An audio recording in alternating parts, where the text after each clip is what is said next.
I walked into my local Walmart last Saturday with a pretty normal grocery list. Nothing fancy. Ground beef, a carton of orange juice, some frozen cauliflower, a few pantry staples. And I came home with maybe half of what I went for. Not because I couldn't afford it. Because the shelves were just thin. And when I started looking into why, I found a pattern that most shoppers are completely unaware of right now. This isn't about panic.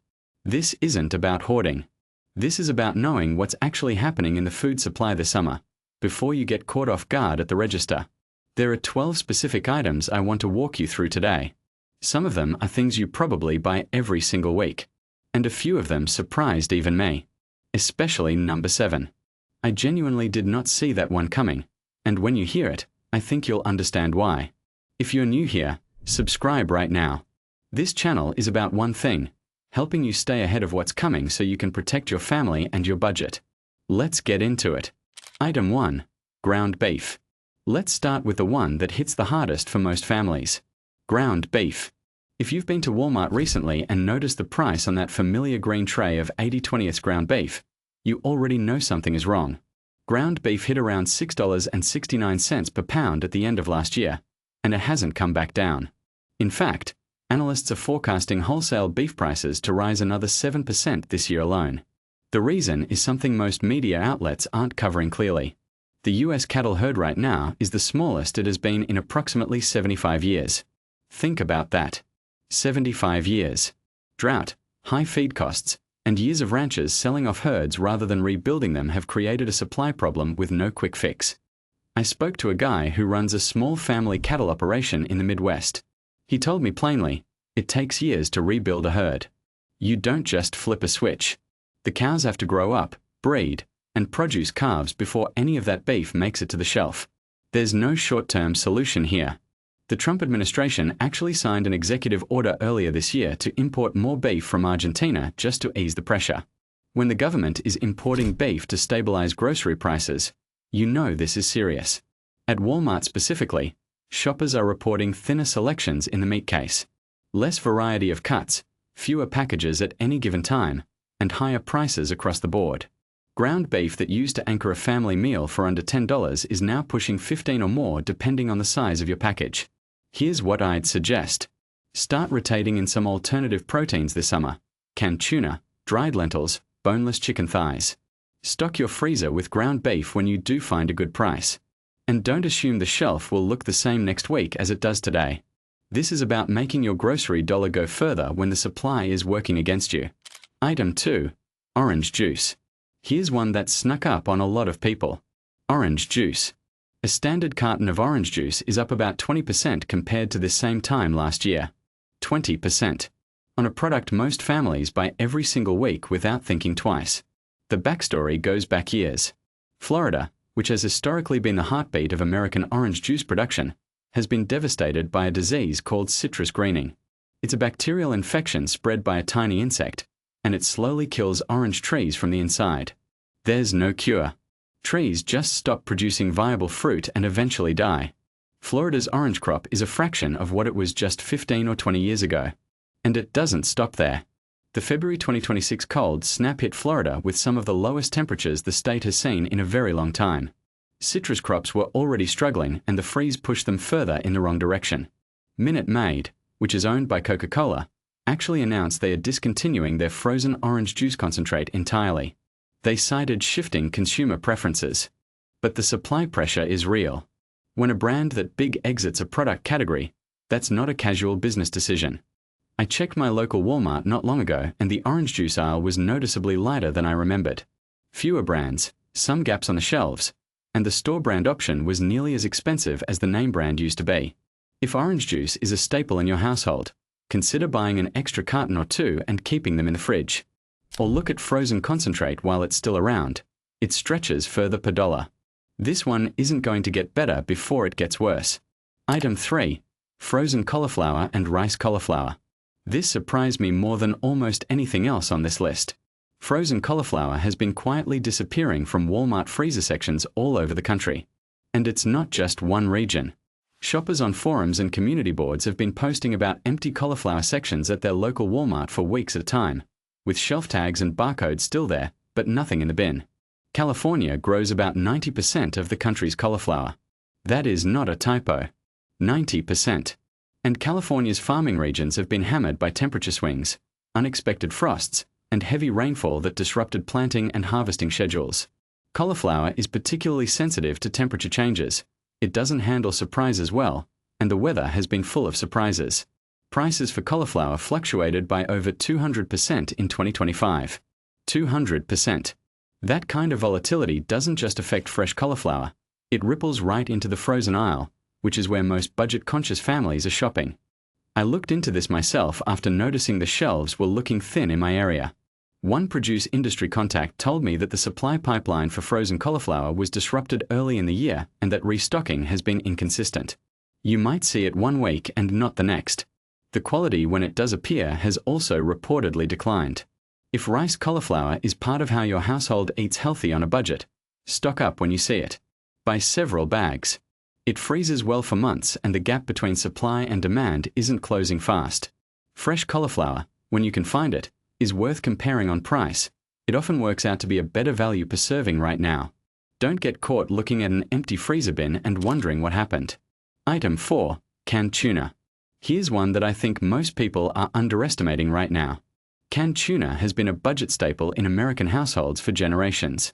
Affordable, shelf-stable, high protein. It's one of those things you grab without thinking. But the global tuna market is under real pressure in 2026, and it's starting to show up in pricing and availability at stores like Walmart.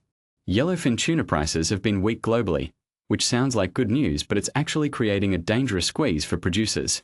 When prices are too low, smaller fishing operations go out of business or reduce capacity. Meanwhile, skipjack tuna, the species in most canned products, is facing its own volatility. These two markets are connected, and when one becomes unstable, the other follows. Add to that the fact that steel can prices jumped 16% over the past year. That's the packaging, not even the fish. Manufacturers are paying more for the can before they even put the tuna inside it. That cost gets passed along eventually, either as a price increase or as less product on the shelf. I noticed this myself when I was doing a price check a couple of months ago.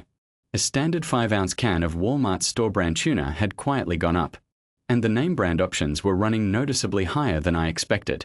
Some flavored and specialty varieties were harder to locate consistently. Canned tuna is still one of the best protein values you can find. My advice is to load up when you see it at a price you're comfortable with. It has a long shelf life, easily 3 or more years, and protein at this price point isn't going to be easier to find as the year goes on. Buy a case and stack it in the pantry. Item 5. Iceberg and romaine lettuce. This one affects almost every household, because lettuce shows up in everything: salads, sandwiches, tacos, wraps, burgers. California supplies roughly 70% of the iceberg lettuce grown in the United States. And California's farming regions have been through significant disruptions: rainstorms, high humidity, and weather patterns that left produce quality inconsistent and supply unpredictable. Romaine has its own pressure point. The industry moves production between Salinas, California, and Yuma, Arizona, seasonally. But the seasonal transition has been increasingly rough. Supply gaps during the move, combined with crop issues at both ends, mean there are stretches where the lettuce bins at Walmart are looking sparse or the quality is noticeably off. Shoppers and even restaurant operators were warned by California growers late last year that quality would be inconsistent for a while. That warning hasn't gone away. In fact, the conditions feeding into it have continued into 2026. I started noticing this during my regular shopping trips. The lettuce heads were smaller. The romaine hearts looked a little rough around the edges. And the price had crept up noticeably without any announcement. If salads are a regular part of your diet, this summer is a good time to diversify your greens. Cabbage is holding up better on both price and availability. Spinach and kale are more resilient crops. At Walmart, look for pre-washed spinach as a direct swap when the romaine section looks rough. Your wallet will thank you. Item 6. Coffee. Now here's one that is going to hit a lot of people in a very personal place. Coffee prices are up close to 20% year over year. Not a little. Not 2% or 3%. 20%. And the situation driving it isn't going away anytime soon. Global coffee bean supply has been under sustained pressure. Brazil, the world's largest coffee producer, has faced drought conditions that hit crops hard in recent growing seasons. Vietnam, another major supplier, has had its own weather disruptions. When the two biggest sources of global coffee supply are both struggling at the same time, prices don't have anywhere to go but up. Then add in tariffs. Many coffee-producing countries now face import duties on goods entering the United States. Coffee is not grown domestically at any meaningful scale, which means every bag, every can, every pod you buy at Walmart has been touched by those costs. I did something I probably should have done earlier. I sat down and calculated what my household spends on coffee per month compared to 18 months ago. The difference was genuinely uncomfortable. Same brand, same size bag, just a completely different price. At Walmart, the premium coffee brands are feeling the pinch the most, but even the everyday options, the big cans and the store brand bags, have moved up. Pods for single-serve brewers are particularly expensive right now because of the packaging costs layered on top of the bean costs. If you use a drip brewer, switching to whole bean and grinding at home will stretch your dollar significantly. Buy your coffee in larger bulk bags when they're on sale and store them properly, sealed, away from light. The price is not coming back down this summer. Item 7. Wild blueberries. Okay, this is the one I mentioned at the beginning. And I want to be clear, I was genuinely surprised by this one. Wild blueberries are struggling in a way that the regular farmed blueberry market isn't. Most people don't know the difference when they're shopping, and that's exactly why this matters. The majority of wild blueberries in the United States come from Maine. Unlike farmed blueberries that grow in controlled rows on managed plants, wild blueberries grow naturally in barrens, managed by humans but not planted by them. That process makes them extremely sensitive to weather conditions. And Maine has been locked in a serious drought that started in the summer of 2025 and has not meaningfully improved. The wild blueberry market is already valued in the billions and was expected to keep growing. The demand is there, but the supply is genuinely suffering. And the products that rely on wild blueberries, certain frozen mixes, specific yogurt blends, some cereals and baked goods, are going to feel that pressure in terms of both availability and price. I looked this up because I buy a specific frozen wild blueberry mix at Walmart that I've been using in smoothies for years. The last 2 times I went to grab it, the shelf was either empty or picked over. At first I thought it was just bad timing. Then I started digging into why, and the drought data out of Maine is pretty alarming. The blueberry market as a whole isn't collapsing. Farmed blueberries from other regions are filling some of the gap. But if you use wild blueberry products specifically, you may start seeing inconsistent availability and higher prices through the rest of this year. Stock up on frozen wild blueberries when you find them. They're excellent in the freezer, and losing their health properties is not a concern for at least a year or more. Most people are going to walk past an empty shelf and not think twice about it. Now you know exactly what's happening. Item 8. Certain Frito-Lay snack items. Here's one that's going to feel very close to home for a lot of families. PepsiCo, which owns Frito-Lay, announced in late 2025 that it is cutting its product line by approximately 20%. That means roughly 1 in 5 Frito-Lay snack products is being discontinued or scaled back significantly. 3 manufacturing plants have already closed, including 1 in California, 1 in Florida, and 1 in New York. Now, the big names, Lay's, Doritos, Cheetos, those are going to stick around. But the specific varieties, the flavors, the limited editions, the regional favorites, those are on the chopping block. And the closures of regional plants mean some items that were previously available consistently in certain parts of the country will start going missing from Walmart shelves. PepsiCo has also announced a shift toward higher protein, more ingredient transparent snacks to match where consumer habits are moving. That sounds fine on paper, but the transition period is real. Products in the middle of that shift, not quite discontinued but not yet fully replaced, create gaps on the shelf. I noticed this personally with a flavored chip variety I've been buying for years. 1 week it was there, next week there was a gap in the shelf, and it hasn't come back consistently since. The practical move here is simple. If there's a specific Frito-Lay product your household loves and depends on, a flavor of chips, a specific variety of crackers, buy a few extra bags the next time you see them in stock. Don't wait for the shelf to look normal again before you assume it'll always be there.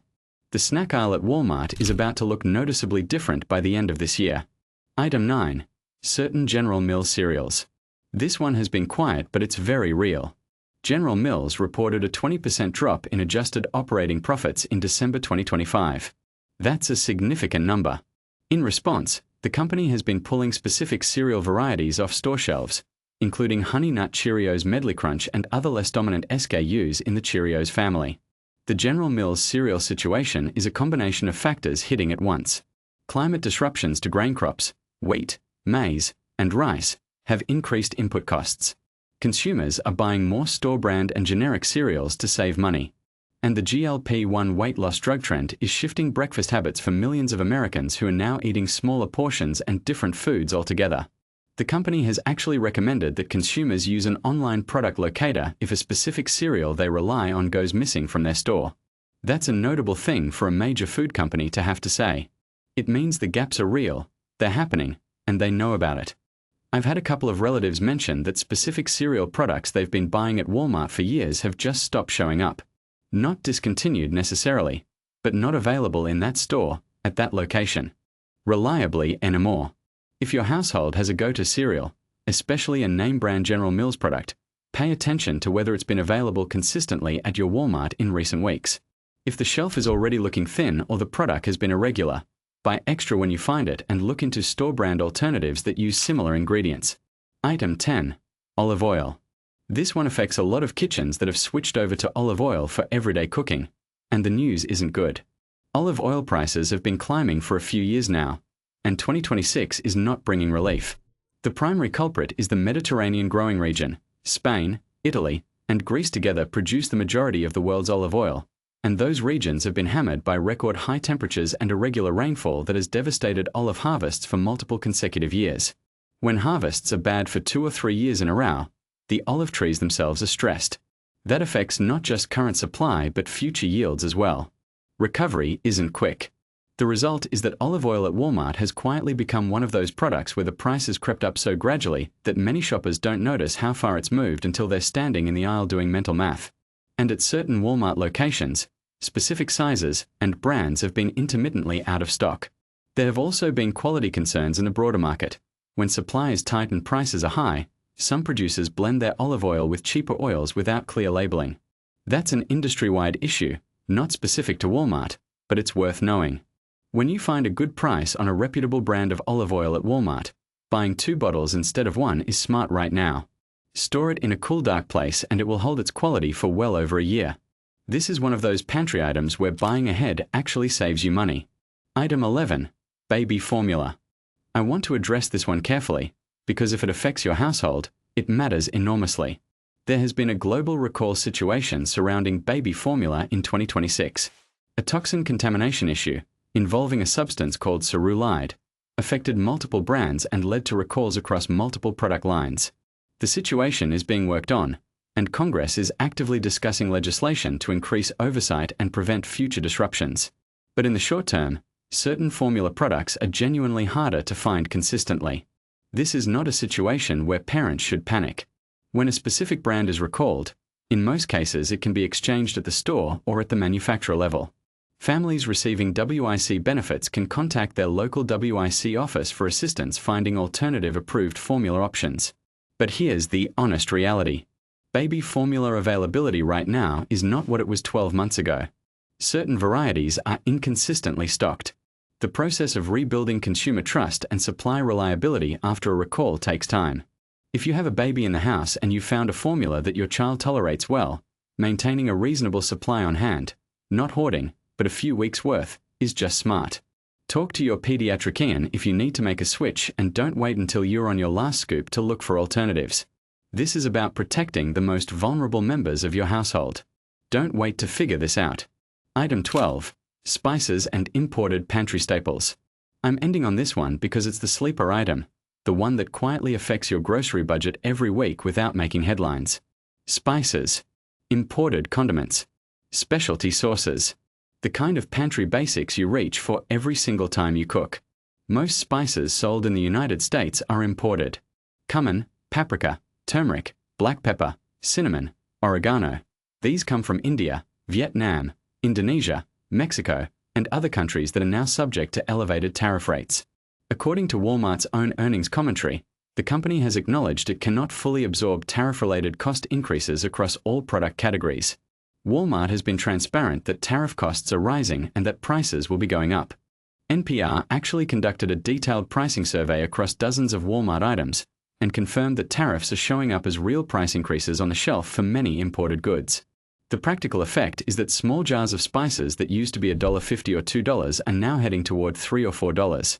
That sounds small per item.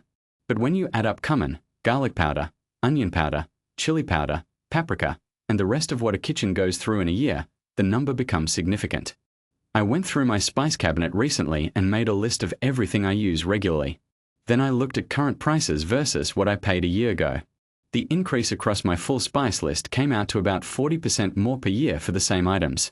40%. That is not a small number. The strategy here is simple.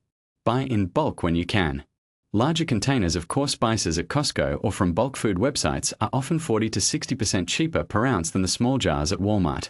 Stock up on the spices you use most, store them properly in sealed containers away from heat, and they'll stay potent for at least a year or two. Your ability to cook flavorful food on a budget depends on having this stuff in your pantry. Don't let price creep rob your kitchen of variety. Here's the pattern behind everything we covered today. This isn't one thing. It's not one drought or one tariff or one company making one decision. It's a combination. Climate events hitting specific crops, cattle herds at historical lows, global supply chains being restructured in real time, and major food brands cutting production to protect their margins. The families that are going to feel this the least are the ones who pay attention now, while the shelves still have product and prices haven't fully moved. The families that are going to feel this the most are the ones who notice in September that everything is different and wonder when it changed. You already know it's changing. That's the advantage of being here. This doesn't mean panic buying. It doesn't mean clearing out a shelf. It means being a little more thoughtful the next time you walk into Walmart. It means when you see ground beef at a reasonable price, you buy a little extra. When you see olive oil on sale, you grab two. When you see a frozen item your family depends on, you stop assuming it'll always be there. Small, smart moves now. That's what this is about. If this kind of content is useful to you, and I genuinely believe it is, hit subscribe right now. We cover these patterns every week, and what we have coming up next is going to matter to almost every household in America. There are shifts happening in the protein and dairy aisles that most shoppers won't notice until the prices are already locked in. Thank you for being here. Take care of your people, take care of your budget, and I'll see you in the next one.